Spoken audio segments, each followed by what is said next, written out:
Madame, Monsieur, bonsoir. Merci de suivre Télémétropole à l'heure de notre rendez-vous d'actualité Métro News.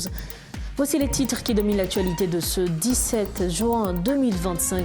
Crise au sein du CPT. Fresnel Joseph dénonce blocage et dérive interne.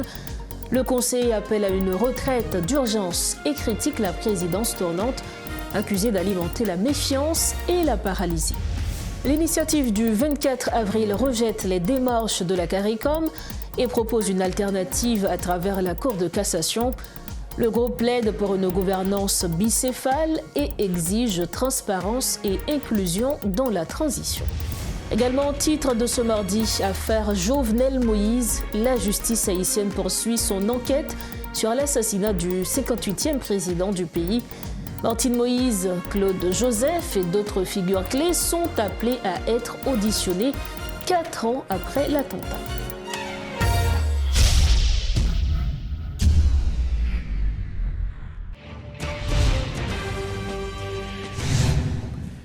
Comme annoncé en titre, le conseiller présidentiel et observateur Fresnel Joseph a dénoncé lundi un blocage du conseil présidentiel de transition qu'il attribue aux luttes internes opposant les membres votants à 8 mois de l'échéance prévue par l'accord du 3 avril.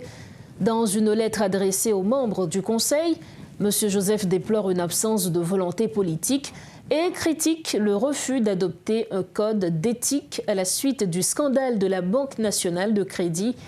Il appelle les membres du CPT à dépasser leur clivage pour remplir leur mission d'ici au 7 février 2026. Il remet également en question la présidence tournante instaurée en mai dernier, estimant qu'elle contrevient à l'accord initial et complique la transmission des responsabilités, engendrant méfiance et paralysie. Face à cette impasse, Fresnel Joseph propose une série de mesures, la tenue d'une retraite d'urgence, une évaluation suivie de concertation avec les forces vives du pays, une communication régulière avec la population, ainsi qu'un conseil des ministres en vue d'un décret référendaire pour relancer les travaux du CEP.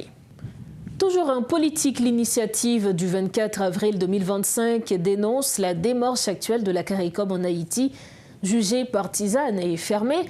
Dans un communiqué, elle critique le soutien accordé aux architectes de l'échec national et rejette toute reconduction du Conseil présidentiel de transition. Le groupe propose une alternative fondée sur une gouvernance bicéphale et un plan validé par plus de 100 organisations. Il exige des consultations inclusives et la transparence du processus politique. L'heure est à la mobilisation, conclut le communiqué.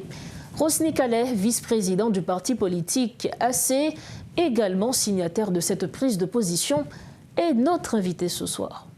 Monsieur Cadet, bonsoir. Merci infiniment de votre disponibilité. Bonsoir, c'est un plaisir pour moi d'être là et ensemble on va discuter sur l'actualité. Justement, on va parler de l'actualité, notamment l'actualité politique. Nous savions que la CARICOM entreprend des démarches avec les parties prenantes de l'accord du 3 avril. Est-ce qu'au niveau de votre groupe AC, votre parti AC, vous avez été contacté par la CARICOM? Non, nous ne sommes pas encore contactés, mais au niveau de l'AC, on sait qu'il n'est pas encore trop tard parce que bien sûr la situation s'aggrave. On sait tous au niveau du pays que les résultats escomptés au niveau de la gestion du pays, ce n'est pas du tout ce qu'on a voulu, ce qu'on voudrait. Mais on savait aussi que, bien sûr, il a fallu faire quelque chose. Et c'est pour ça que quand on a appris que la CARICOM a recontacté les acteurs pour discuter de l'après ce CPT, on dit que forcément c'est une bonne chose. Et ensemble, nous allons voir ce qu'on peut proposer, ce qu'on peut faire. Alors, vous nous dites que la CARICOM discute de l'après-CPT. Nous, on savait justement que le CPT, le Conseil présidentiel de transition, devrait organiser les élections. Est-ce une manière de nous dire qu'il n'y aura pas d'élection tout de suite, mais qu'il y aura un éventuel remplacement du CPT? Mais inévitablement, c'est ça, parce que l'accord du 3 avril était clair, même quand AC n'était pas signataire de cet accord, mais il était clair que le CPT devrait d'abord aborder la question de l'insécurité et ensuite organiser des élections crédibles pour nous, Haïtiens, pour nous, acteurs politiques. Mais depuis la prise de fonction de ce CPT, il n'y a que des mauvaises actions entreprise, bien sûr, par les différents membres. Il y a un pays, bien sûr, que les membres de ce CPT divisent en 9 ou en 10. Donc forcément, il n'y a pas de résultat et il n'y a aucune possibilité pour que ceux qui sont au pouvoir actuellement organisent des élections pour nous, acteurs politiques, pour le peuple haïtien. Donc il n'y a pas à sortir de là. L'échec, il est flagrant. Il n'y a pas à sortir de là. Ce CPT, on doit de toute façon trouver un moyen pour recadrer, je dirais, cette transition. Et quelle est votre proposition pour recadrer cette transition? Donc ce qu'on avait proposé au niveau de AC et au début de l'année 2025, c'était de réduire le CPT en 3. Mais depuis, on a eu pas mal de discussions. Donc passer de 9 membres à 3 membres. C'est ce qu'on avait proposé. Mais dans l'intervalle, il y a beaucoup de choses qui ont changé. Parmi ces choses, nous avions rencontré des acteurs qui n'ont pas, pour certains, signé l'accord du 3 avril. Et avec eux, nous avons constaté qu'il serait préférable et plus pratique aussi de remettre le pouvoir à un juge issu de la Cour de cassation, avec évidemment de l'autre côté un gouvernement d'austérité. Donc ça, c'est désormais notre position au niveau de AC. C'est pour ça aussi qu'on a retrouvé d'autres acteurs de l'initiative du 24 avril et avec eux, nous défendons l'idée de remettre le pouvoir avec un juge issu de la Cour de cassation. Est-ce qu'il y a des démarches qui sont en train d'entreprendre en ce sens? Puisque nous avons, avant même l'installation de ce conseil, on parlait justement déjà de la Cour de cassation comme option. Est-ce qu'aujourd'hui des démarches sont entreprises auprès de ces personnes? Est-ce qu'au niveau des partis, vous avez déjà un plan, une feuille de route pour assurer cette transition? Bon, pour la feuille de route, c'est forcément histoire de dire clairement ce qu'on veut pendant cette transition. Ce qu'on veut, c'est d'abord continuer à aborder la question de l'insécurité et ensuite créer cette condition pour organiser des élections. Maintenant, nous n'avons pas besoin au niveau des acteurs de prendre des initiatives auprès des juges de la Cour de cassation pour bien planifier cette prise de pouvoir. Mais nous savons tous et toutes que normalement, il faut se mettre d'abord d'accord sur le fait que ce CPT, c'est l'échec total et il faut vraiment prendre les bonnes dispositions, les bonnes décisions pour le remplacer. Et maintenant, nous constatons que la solution qui nous rapproche beaucoup plus de la Constitution, c'est celle qui nous permet bien sûr d'aller à la Cour de cassation et de permettre à ce qu'un juge puisse présider le pays. Et de l'autre côté, il y a un gouvernement d'austérité, comme je le disais, avec bien sûr des ministres qui peuvent facilement aller mener le pays là où nous le voulons tous. Et aujourd'hui, c'est donc la position de AC sur cette crise politique dont nous faisons face. Monsieur Rosny Cadet, merci infiniment d'avoir été avec nous. Nous restons attachés à cette position et nous croyons au niveau de l'AC qu'il n'y a aucun sacrifice qui est trop grand pour le pays. Voilà. Merci encore. Ouais.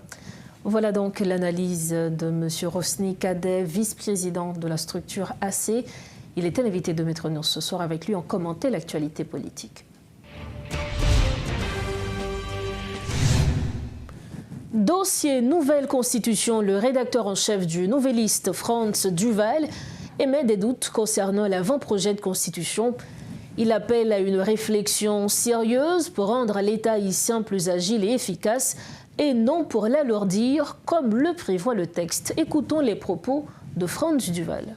Toute possibilité que CARICOM mette sous table là, monsieur Rochetel. CPT a Rochetel, parce que dit Haïti souverain, Haïti va bien. Ou pas d'approcher nous-mêmes. Ah ben oui, non. Ouais. Et il se trouve qu'ils sont confortés par le fait que le parti politique qui est derrière eux a supporté eux. Parce que qui ça fait CPTA là toujours? C'est parce que le parti prenant qui mettait CPTA satisfait de CPTA. Nous-mêmes comme journalistes, nous avons pays à pas marché, mais en réalité, le parti politique qui mettait eux, j'aime donner à plein. Il y a quelques monde qui plein. Minoritaire. Mais en réalité. Oui, mais pas dire que même les minoritaires par rapport au nombre, mais étaient capables de dire qu'ils sont représentatifs. Ah oui, mais minoritaire, grande majoritaire, supporter CPTA, Jean l'a géré là. Parce que il y a un job qui bail. Donc, le son que observateurs, et même tout le monde a dû tirer de ça, c'est qu'ils ont dû. Qu'il faut revenir aux élections. Qu'il faut choisir des élus qui pour diriger le pays. Il faut nous voter. On a qui année, non, ça c'est l'autre histoire. Mais il faut revenir à quelque chose. Et surtout qu'il faut revenir à quelque chose de plus simple. Pays, dans l'histoire, il n'y a pas de gens qui 9 personnes dans la tête. Jamais. Il n'a pas marché, nous ne pouvons pas continuer l'expérience qui n'a pas marché et qui n'a pas marché. Constitution. Constitution, il faut faire quelque chose, mais moi-même, je trouve que le projet sous table là, pour le moment, il est encore plus grave, plus pas capable d'appliquer que ça qui existait. Wendell Théodore, joue Port-au-Prince, un président, Chosson Mars ou bien Villa d'accueil ou bien 15 coffres, par contre, le président a pris un siège. Il y a un gouverneur, il y a un magistrat, il y a un député, il y a un sénateur. Qui ne va pas marcher, non? Les gens commencent à avoir un gouverneur qui a même mandat président, c'est-à-dire chaque monde a 5 ans. Les gens ont assemblée des gouverneurs. Et puis, un président en face, je ne sais pas qui ne va pas marcher. Au lieu de nous simplifier la Constitution 87 là, nous augmenter, nous avons dit, confusion, nous augmenter chaos. Au lieu de simplifier. Ça pour nous faire un Premier ministre, si le Premier ministre n'a pas pour la Chambre et la Chambre n'a pas révoquer. Ça pour nous faire un Premier ministre. À quoi bon avoir un Premier ministre qui est président nommé le gouvernement? Mais il n'y a pas besoin d'un monde qui dirait le Premier ministre. Si le Premier ministre n'a pas ni pour le passer devant la Chambre et ni la Chambre n'a pas révoquer. Et l'option vice-président lui-même? N'importe. Bon, si nous devons le vice-président, mais moi, je nous connaissons qui ça va passer. Pour me fâcher ou fâcher, le pays n'a pas parler ni à un ni à l'autre. Sauf si chaque nègre a pris madame ni pour le mettre le vice-président. Lancement ce mardi du mouvement politique La Paix pour Haïti. Cette nouvelle formation sociopolitique réclame le rétablissement du climat sécuritaire, un retour à l'ordre constitutionnel ainsi que la relance de l'économie nationale. Le pays ne peut plus continuer sur cette voie, estime l'un des membres, Clairville Léon, soulignant que le mouvement présentera bientôt une proposition de sortie de crise. Ce nouveau parti évite de se prononcer sur le Conseil présidentiel de transition et la tenue des prochaines élections, mais affirme que l'heure est grave. Suivez ce reportage signé Rodolphe Yarluy et Claude Désir. C'est dans un contexte sociopolitique assez agité que d'autres partis politiques tentent d'émerger. Ce mardi marque le lancement du mouvement politique La Paix pour Haïti, explique l'un des membres, Clairville Léon. Une mission, un potorique engagement que jeunes femmes et jeunes garçons prennent. Et c'est un engagement historique. La paix pour Haïti. C'est un mouvement nationaliste, avec citoyens conséquents, qui engage tête, qui imagine, qui réfléchit, qui réalise. C'est trop assez. Loin d'être un parti politique de plus, cette nouvelle structure a une mission bien spécifique, a-t-elle affirmé. C'est retirer Haïti dans une situation lamentable, dans le cadre bombé politique et insécurité que nous trouvons. Nous ne pouvons pas continuer à rester bras croisés encore pour nous observer le pays qui a glissé, puis font chaque jour, de jour en jour, dans la terre, la paix reste avec désespoir. En ce qui concerne la conjoncture sociopolitique, ce nouveau parti se garde le droit de se positionner. Toutefois, les membres de cette organisation appellent à une proposition de sortie de crise. Nous engageons tête nous pour aider les peuples haïtiens, mettre un frein à glissade dans l'enfer ça, pour craser toute barrière insécurité, débloquer route, faciliter retour activité économique et sociale, permettre tout le monde qui est déplacé retourner la caillou avec dignité. Mettez en application un plan de sécurité rationnel et puis qui adapté à la réalité actuelle. La situation du pays devient de plus en plus critique, estiment les représentants de La Paix pour Haïti. Le rétablissement du climat sécuritaire demeure une priorité, insistent les membres du parti. Affaire Jovenel Moïse, 4 ans après l'assassinat du président Jovenel Moïse. La justice haïtienne intensifie son enquête. Le 17 juin, la Cour d'appel de Port-au-Prince a terminé l'audition des 17 Colombiens inculpés et de nouvelles convocations ont été émises pour plusieurs personnalités haïtiennes. Dès le 18 juin, l'ancienne première dame Martine Moïse, l'ex-premier ministre Claude Joseph, ainsi que d'anciens responsables de la sécurité et de l'administration devront comparaître pour témoigner ou apporter des précisions sur l'attentat du 7 juillet 2021, au cours duquel le président a été tué à son domicile à Pellerin 5. Nous refermons la page nationale de Métro News. En santé, le gouvernement fait actuellement face à des difficultés pour trouver un espace adapté en vue de la relocalisation de l'hôpital de l'Université d'État d'Haïti. Toutefois, le ministre de la Santé, le Dr Sinal Bertrand, estime que cette option demeure la plus rationnelle, les conditions n'étant pas réunies pour un retour rapide de l'hôpital général au centre-ville. Dans le cadre des Mardis de la Nation, le ministre a également annoncé que les personnes vivant avec le VIH peuvent à nouveau compter sur un appui spécifique de l'USAID. Compte rendu de Réti Fortuné et de Claude Désir. Différentes structures sanitaires sont encore dysfonctionnelles dans le pays en raison de l'insécurité. Les rares centres encore accessibles ne peuvent recevoir le nombre grandissant de patients qui se présentent dans un contexte où les zones d'activité sont restreintes. Pourtant, le ministre de la Santé publique se dit satisfait des travaux qu'il a réalisés depuis son arrivée à la tête du ministère en remplacement du docteur Dickinson Lorté-Blema. Bertrand Sinal intervenait dans le cadre de la rubrique Les Mardis de la Nation, mise en place par le gouvernement. En gros, nous pas garder question d'urgence seulement. Bien que nous ayons la direction sanitaire de l'Ouest qui présent, nous pas dit à 100% dans les camps, mais au moins nous toucher presque tout camp à travers des cliniques mobiles, des séances de fumigation, dératisation, etc.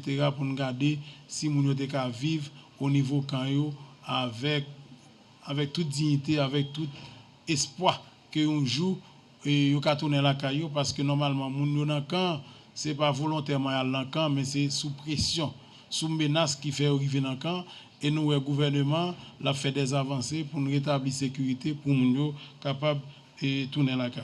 Le ministre évoque surtout des difficultés à trouver un espace adapté à la relocalisation de l'hôpital de l'Université d'État d'Haïti pour continuer à desservir la population. Entre-temps, le gouvernement s'attelle à dynamiser les services disponibles dans certains centres de santé de la capitale, soutient Bertrand Sinal. Moi-même, en négociation avec la Banque mondiale, il y a un fonds qui est disponible pour nous joindre un autre local, pour nous relocaliser l'hôpital là temporairement. Toujours dit ça temporairement. Nous avons un FD qui a environ 10 millions de dollars qui est disponible.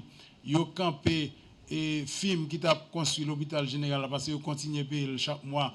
Ils sont obligés de payer le dédommagement environ 10 millions de dollars. Sous même l'argent ça, vient retourner 10 millions côté prêt pour ban l'hôpital d'urgence. M'ba dit l'hôpital de campagne non, c'est deux bagages différents. Côté a une résidence etc. et monsieur dame et dans résidence a capable et continuer faire pratique etc. formation etc. mais c'est jeune local qui gagne valeur en terrain de football, c'est que n'a chercher beaucoup qu'à joindre ni ou bien pas joindre ni, c'est chercher pour nous chercher ensemble ou même tout cas aider me joindre terrain ça pour nous faire l'hôpital d'urgence. Avec la Banque mondiale, faut me proposer qui côté nous aller. L'autre point évoqué par le ministre de la Santé concerne les défis liés à la réduction des financements américains dans le domaine de la santé. En dépit de la suspension depuis plusieurs mois de l'aide américaine à Haïti, l'USAID s'est engagé à maintenir un appui spécifique en faveur des personnes vivant avec le VIH, souligne Bertrand Sinal. Nous jeunes l'aide bon côté USAID qui dit n'a continuer bailler soin à PVVIH. Et devant le monde, nous connaissons 140 000 personnes environ qui sont infectés par VIH/SIDA.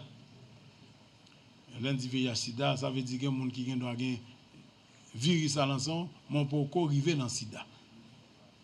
Et ça veut dire que c'est là commencer à avoir des symptômes, etc.